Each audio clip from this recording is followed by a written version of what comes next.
नमस्ते दोस्तों, welcome back to our channel. आज हम एक्सप्लेन करने वाले हैं साल 2018 में रिलीज हुई प्रोजेक्ट गुटनबर्ग नाम की मूवी को, जिसमें एक ऐसे नाकामयाब पेंटर की कहानी को दिखाया गया है जिसने आगे चलकर नकली नोट बनाने के मामले में दुनिया की सबसे शानदार प्रिंटिंग मशीन को भी फेल कर देता है। लेकिन कैसे? तो जानने के लिए आपको वीडियो के लास्ट तक बने रहना होगा, और जो सस्पेंस आपको आखिर में देखने को मिलेगा उसके बारे में आप सोच भी नहीं सकते। और दोस्तों, आपको वीडियो कैसा लगा कमेंट और वीडियो को शेयर करना मत भूलिएगा। तो कहानी की शुरुआत होती है ली नाम के एक पेंटर को दिखाते हुए, जो बैंकॉक में अपनी गर्लफ्रेंड यूएन के साथ रहा करता था। ली की तरह ही उसकी गर्लफ्रेंड भी पेंटिंग बनाने का काम करती थी, और इस वक्त दोनों ही अपनी जिंदगी में सक्सेस पाने के लिए स्ट्रगल कर रहे थे। एक तरफ जहां यूएन ओरिजिनल पेंटिंग बनाती थी, तो वही ली अपनी काबिलियत से सभी फेमस पेंटर की पेंटिंग की नकल करता था। वो बहुत ही टैलेंटेड और समझदार था, जो किसी भी पेंटिंग को एक नजर देखने के बाद उसकी डुप्लीकेट कॉपी बना सकता था, वो भी पूरी डिटेलिंग के साथ। लेकिन फिर भी वहां के डीलर्स को उसका काम कुछ खास पसंद नहीं आता। यहां तक कि वो लोग ली की पेंटिंग को किसी भी एग्जीबिशन में हिस्सा भी नहीं लेने देते थे, बल्कि डीलर्स ये कहकर उसे भगा दिया करते थे कि उसकी पेंटिंग किसी और पेंटर की कॉपी होती है, जिन्हें वो मार्केट में बेच नहीं सकते। हर बार ली को यही सुनने को मिलता था, लेकिन वो फिर भी उम्मीद नहीं छोड़ता और पेंटिंग बनाता रहता है। खैर, अब इसी तरह ली और यूएन की जिंदगी गुजर रही थी कि एक दिन जब शाम को ली अपने घर वापस आता है, तब वो लोकमान नाम के एक आदमी को अपने घर में यूएन से बातें करते हुए देखता है। दरअसल लोकमान यूएन की पेंटिंग की एग्जीबिशन अरेंज करना चाहता था, लेकिन यूएन उसके सामने एक शर्त रखते हुए कहती है कि वो तभी इस एग्जीबिशन के लिए राजी होगी जब लोकमान ली की पेंटिंग को भी एग्जीबिशन में जगह देगा। ये सुनकर लोकमान यूएन को समझाते हुए कहता है कि अगर तुम अपनी जिंदगी में कामयाब होना चाहती हो तो ली का साथ छोड़ दो, क्योंकि उसके बारे में सभी का यही कहना है कि वो नकली पेंटिंग बनाता है, इसलिए मैं उसकी पेंटिंग को एग्जीबिशन में नहीं रख सकता। जिसके बाद यूएन भी उस एग्जीबिशन का हिस्सा बनने से साफ इनकार कर देती है, और लोकमान निराश होकर वहां से चला जाता है। इधर ली, जो बाहर खड़े होकर उन दोनों की बातें सुन रहा था, वो यूएन के पास आता है और उसे लोकमान की ऑफर एक्सेप्ट करने को कहता है, जिसके लिए यूएन अब राजी हो जाती है और अगले दिन एग्जीबिशन में अपनी पेंटिंग के साथ साथ ली की पेंटिंग भी रखवा देती है। पर कुछ वक्त बाद ही उसे इस बात का एहसास हो जाता है कि लोगों को यूएन की पेंटिंग्स तो काफी पसंद आ रही है, लेकिन ली की पेंटिंग पर कोई खास ध्यान नहीं दे रहा है।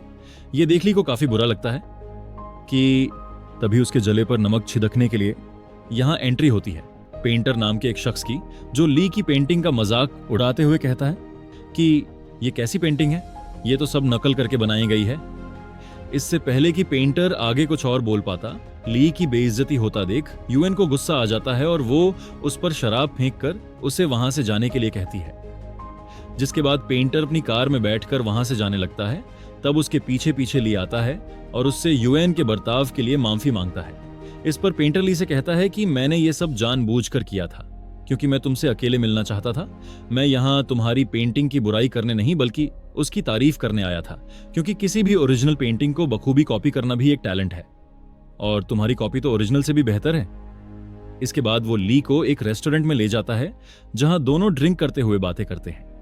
पेंटर ली को समझाते हुए कहता है कि तुम एक बेहतरीन कलाकार हो और मुझे तुम्हारे कॉपी करने का तरीका काफी पसंद है, इसलिए तुम अपने आप को किसी से कम मत समझो। इसके बाद पेंटर ली को एक जॉब का ऑफर देकर यहां से चला जाता है। उसके बाद ली वापस वही आ जाता है जहां उसकी पेंटिंग को एग्जीबिशन में लगाया था। वहां पहुंचकर वो अपनी पेंटिंग को आग के हवाले कर देता है, और ऐसा करने से वो काफी अच्छा फील करता है, मानो अब उसने डिसाइड कर लिया था कि उसकी जगह ओरिजिनल पेंटिंग में नहीं बल्कि फेक पेंटिंग बनाने में ही है। इसलिए वो पेंटर को मिलने के लिए बुलाता है और उसके साथ काम करने के लिए तैयार हो जाता है, और उसे पूछता है कि बताओ तुम्हें किस तरह की पेंटिंग बनवानी है। ये सुन पेंटर उसे एक $100 का एक नोट दिखाते हुए कहता है कि मुझे तुम्हारे टैलेंट की जरूरत फेक पेंटिंग बनाने के लिए नहीं, बल्कि नकली नोट बनाने के लिए है। यानी पेंटर ली से ओरिजिनल नोट की कॉपी बनवाना चाहता था। पर यह बात ली को पसंद नहीं आती और वो इस काम को करने से साफ इनकार कर देता है। तब पेंटर ली के सामने एक चौंका देने वाला खुलासा करता है और उसे बताता है कि वो आज या कल से इस काम को नहीं कर रहा है, बल्कि उसकी 3 जनरेशन फेक करेंसी बनाती आई है, मगर कभी भी पकड़े नहीं गए। साथ ही वो ली को पैसों का लालच भी देता है और उसे डॉलर बनाने का ऑफर देकर यहां से चला जाता है। लेकिन ली को यह काम कुछ ठीक नहीं लगता, इसलिए वो इसे न करने का फैसला करता है और घर आकर यूएन को सारी बात बताने के बारे में सोचता है। लेकिन इससे पहले कि वो उसे कुछ कह पाता, हम देखते हैं कि यूएन ली को छोड़कर लोकमान के साथ जा रही है। दरअसल ली ने एग्जीबिशन में जिस पेंटिंग को जलाया था उसकी वजह से यूएन को काफी नुकसान हुआ, इसलिए वो नाराज होकर ली से दूर चली जाती है।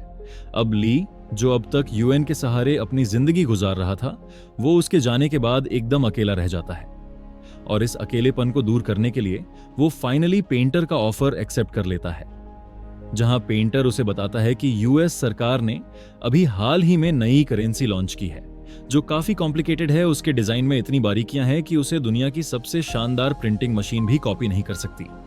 लेकिन पेंटर को पूरा यकीन था कि ली इस नई करेंसी को प्रिंटिंग मशीन से भी बेहतर पेंट कर सकता है, इसलिए वो अब उसे अपनी टीम के बाकी मेंबर्स से मिलवाता है, जिसमें याम नाम का शख्स जो प्रिंटिंग प्लेट स्पेशलिस्ट था, जबकि दूसरी टीम मेंबर एक कलर थ्योरी की एक्सपर्ट थी जो पेंटर को बताती है कि डॉलर को प्रिंट करने के लिए कलर शिफ्टिंग इंक की जरूरत पड़ेगी। ये सुन पेंटर याम को शिफ्टिंग इंक लाने की जिम्मेदारी सौंपता है, जिसे वो बखूबी निभाता भी है। भले ही इंक मिल गई थी, लेकिन अब भी डॉलर बनाना काफी मुश्किल था, क्योंकि इसके लिए उन्हें स्टार्च फ्री पेपर की जरूरत थी ताकि कोई खरोच ना आ सके। इतना ही नहीं, इस पेपर की एक और खासियत ये थी कि अगर उस पर नीली स्याही वाली कलम से कुछ लिखा जाता है तो ये उस स्याही को पीले रंग में बदलने की ताकत रखता है, और इसी मेथड के जरिए बैंक वालों को भी फेक और रियल नोट में फर्क पता चलता है। इसी दौरान एक आदमी के जरिए पेंटर को पता चलता है कि यूएस सरकार करेंसी छापने के बाद बचा हुआ starch free paper telephone directory बनाने के लिए इस्तेमाल करती है। यह सुनते ही पेंटर डायरेक्टरी में जाकर वो पेपर खरीद लेता है जिसका साइज नोट छापने के लिए बिल्कुल परफेक्ट था, लेकिन किसी को उस पर शक ना हो इसलिए वो झूठ बोलते हुए कह देता है कि उनकी कंपनी किताबें बनाने का काम करती है, इसलिए वो इस पेपर को खरीदना चाहते हैं। खैर, अब इन लोगों को यह पेपर भी मिल जाता है, जिसके बाद ली अपना काम करना शुरू कर देता है। वो अपने अनुभव का इस्तेमाल करके हर एक बारीकी का ध्यान रखते हुए एक एक करके पूरी नोट का डिजाइन बनाता है, जिसे देख पेंटर की खुशी का ठिकाना नहीं रहता। लेकिन उसकी ये खुशी उस वक्त परेशानी में बदल जाती है जब नोट के बीच वाटरमार्क को फिट करने का टाइम आता है, जो कि बहुत ही मुश्किल भरा काम था। पर पेंटर अपनी सूझबूझ का इस्तेमाल कर वो ली को बताता है कि पुराने चाइनीज पेंटर्स जिस तरह अपनी पेंटिंग को बनाने के लिए 3 लेयर का इस्तेमाल करते थे, ठीक उसी तरह हम भी करेंसी की 3 लेयर बनाएंगे और बीच वाली लेयर पर वाटरमार्क को फिट कर देंगे। ये आइडिया बाकी टीम मेंबर्स को भी काफी पसंद आता है, इसलिए वो अब नोट से बनी पेंटिंग को एक मशीन के बीच में रखते हैं और उसके इर्द गिर्द 2 पेपर्स को रखकर 3 लेयर्स की नोट बना लेते हैं। अब बारी थी नोट को छापने की, जिसके लिए प्रिंटिंग मशीन की जरूरत थी, जो इन्हें पूर्वी यूरोप में मौजूद एक सेकंड हैंड स्क्रैप मार्केट से $5000 में मिल जाती है। अब जरूरत थी तो सिर्फ कलर शिफ्टिंग इंक की, जिसे हासिल करने के लिए पेंटर अपनी टीम के साथ मिलकर गवर्नमेंट के लिए ले जाने वाली इंक के ट्रक पर हमला कर देता है और ली को जल्दी से गाड़ी के अंदर से इंक निकालने के लिए कहता है। हालांकि ली इन सब में शामिल नहीं होना चाहता था, लेकिन फिर भी उसे मजबूरी में गाड़ी के अंदर से इंक निकालनी पड़ती है। लेकिन उसे ऐसा करते हुए एक सिक्योरिटी गार्ड देख लेता है, जो ली पर गोली चलाने ही वाला होता है कि तभी पेंटर आकर उसे बचा लेता है। इसके बाद वो गार्ड पेंटर को भी शूट करने की कोशिश करता है, लेकिन पेंटर गुस्से में सारे गार्ड्स के साथ साथ उस गाड़ी को भी बम से उड़ा देता है, जिसे देख ली को काफी बुरा लगता है। अब इस तरह इनके पास अब नोट छापने के लिए सारा सामान इकट्ठा हो चुका था। वहीं दूसरी तरफ हम देखते हैं कि पुलिस को पता चल गया है कि मार्केट में फेक नोट्स बहुत बन रहे हैं, इसीलिए कैनेडियन इंटेलिजेंस हांगकांग से जाली करेंसी के एक्सपर्ट ऑफिसर विंग को इस केस को हैंडल करने को कहता है। इधर हासिल की हुई कलर शिफ्टिंग इंक का इस्तेमाल करके ली करेंसी छापना शुरू करता है, जो ओरिजिनल से भी ज्यादा रियल लगती है। यह देख सभी टीम मेंबर्स खुशी से झूम उठते हैं, लेकिन ली का मूड ऑफ था। वो पेंटर के पास जाकर उससे पूछता है कि यह इंक खत्म होने के बाद और इंक पाने के लिए क्या वह और बेगुनाहों को मारेगा साथी। वह यह भी कहता है कि जब यह काम पूरा हो जाएगा तो वो टीम को छोड़कर चला जाएगा। यह सुनकर पेंटर को गुस्सा आता है, लेकिन वो उसे जाने की परमिशन दे देता है, जिसके बाद तैयार की गई करेंसी को कई बैग्स में भरकर दुनिया के अलग अलग देशों के क्लाइंट को भेजा जाता है। अब पेंटर फेक करेंसी के बिजनेस के लिए अब अपने सबसे पुराने क्लाइंट जनरल से मीटिंग करने का फैसला करता है, लेकिन उससे पहले जनरल का एक्सपर्ट यहां आकर अपनी एक टीम मेंबर चिंग से पेंटर की फेक करेंसी को चेक करवाता है कि इतने में ही यहां ली आ जाता है, जिसने अपने टैलेंट से बिल्कुल वैसे ही इंक बना ली थी जैसी ओरिजिनल डॉलर में इस्तेमाल की जा रही थी। पेंटर ली की मेहनत और कामयाबी पर काफी खुश होता है और उसे अपने साथ जनरल से मिलवाने ले जाता है। दरअसल जनरल ही वो शख्स था जिसने पेंटर के पिता को मरवाने की कोशिश की थी, इसलिए पेंटर आज उसे अपना बदला लेने के लिए यहां आया था। लेकिन जनरल के अड्डे पर जाकर उसे मारना आसान नहीं था, इसलिए पेंटर अपनी जैकेट के अंदर पहले ही बॉम्ब लगाकर आया था, जिसका रिमोट ली के पास होता है। ये देख जनरल का आदमी पेंटर के सर पर गन पॉइंट कर देता है, क्योंकि जनरल को पता चल चुका था कि फेक करेंसी का असली मास्टरमाइंड ली नहीं बल्कि पेंटर है। इससे पहले कि जनरल का आदमी पेंटर को मार पाता, पेंटर ली को रिमोट दबाने का इशारा करता है, जिससे बाहर खड़ी गाड़ी में ब्लास्ट हो जाता है। इसके बाद पेंटर और जनरल के लोगों में फाइट होना शुरू हो जाती है और पेंटर को जनरल के गार्ड्स चारों तरफ से घेर लेते हैं। लेकिन तभी जंगल में छुपा पेंटर का आदमी इस घर पर रॉकेट फायर कर इसे उड़ा देता है। दोनों तरफ से हो रही इस गोलाबारी में चिंग जल जाती है, जिसे ली उठाकर अपने साथ ले जाता है और पेंटर जनरल को मार उसका किस्सा खत्म कर देता है। चिंग का चेहरा पूरी तरह से जल चुका था, इसलिए पेंटर उसके फेस की प्लास्टिक सर्जरी करवाकर उसे यूएन का नाम देता है।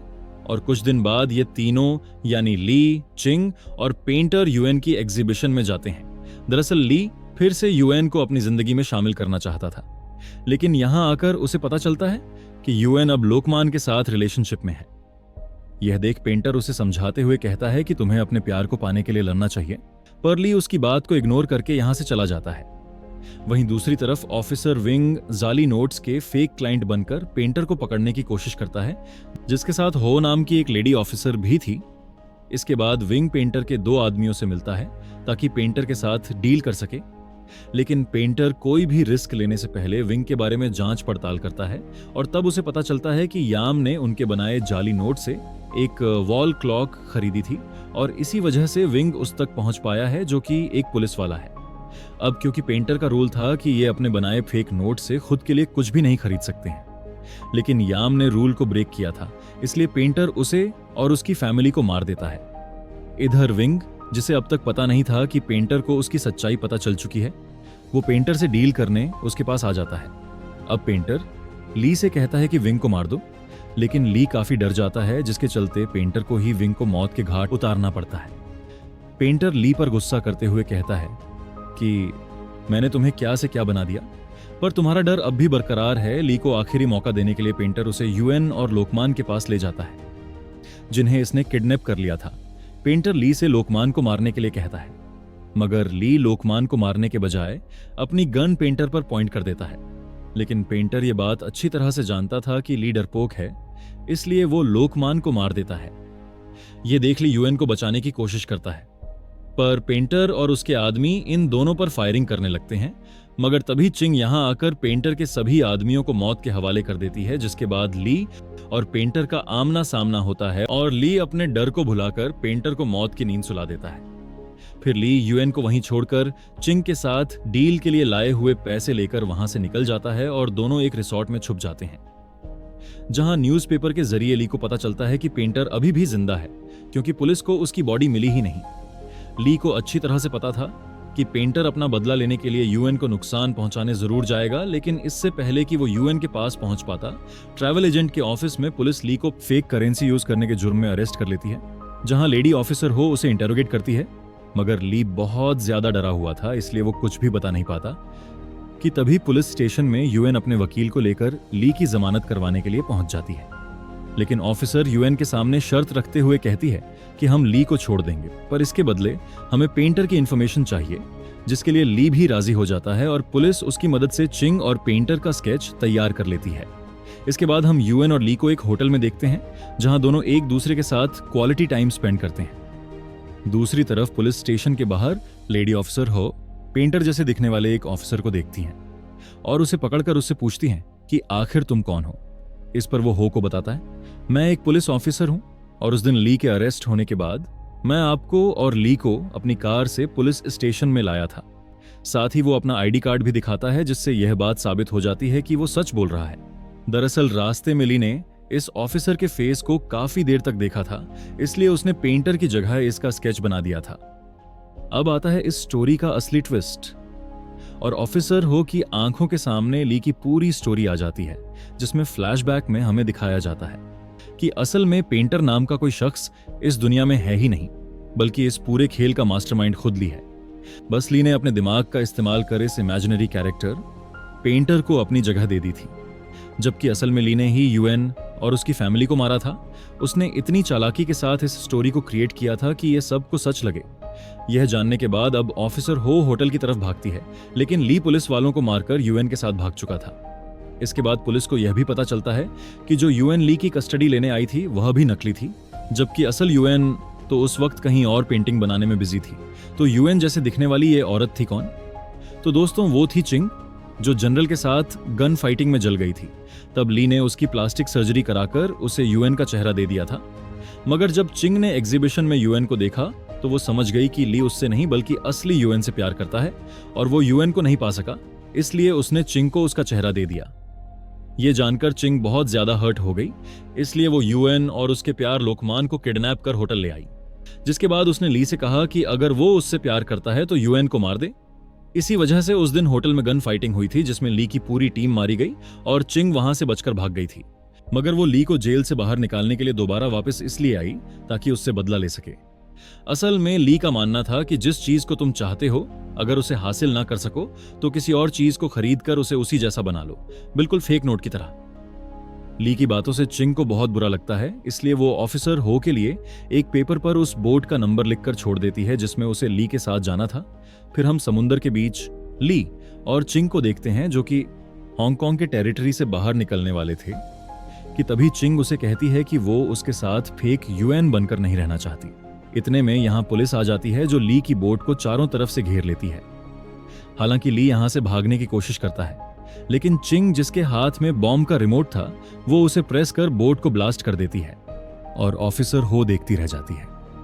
कुछ दिन बाद वो असली यूएन से मिलने के लिए जाती है और उसे ली का फोटो दिखाकर उसके बारे में पूछती है। तब वो उन्हें बताती है कि ये आदमी उसके पड़ोस में रहा करता था और यहाँ हमें पता चलता है कि ली यूएन से एक तरफा प्यार करता था।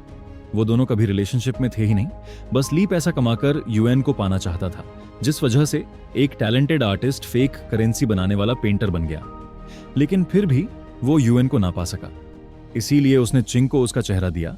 मगर जो अटैचमेंट उसे असली यूएन के साथ थी वो उसे नकली यूएन के साथ नहीं मिल पाई। और इसी के साथ हमारी आज की कहानी यहीं खत्म हो जाती है। जुड़े रहने के लिए धन्यवाद। अगर आपको वीडियो अच्छी लगी हो तो लाइक, शेयर और नए हैं तो सब्सक्राइब करना ना भूलें।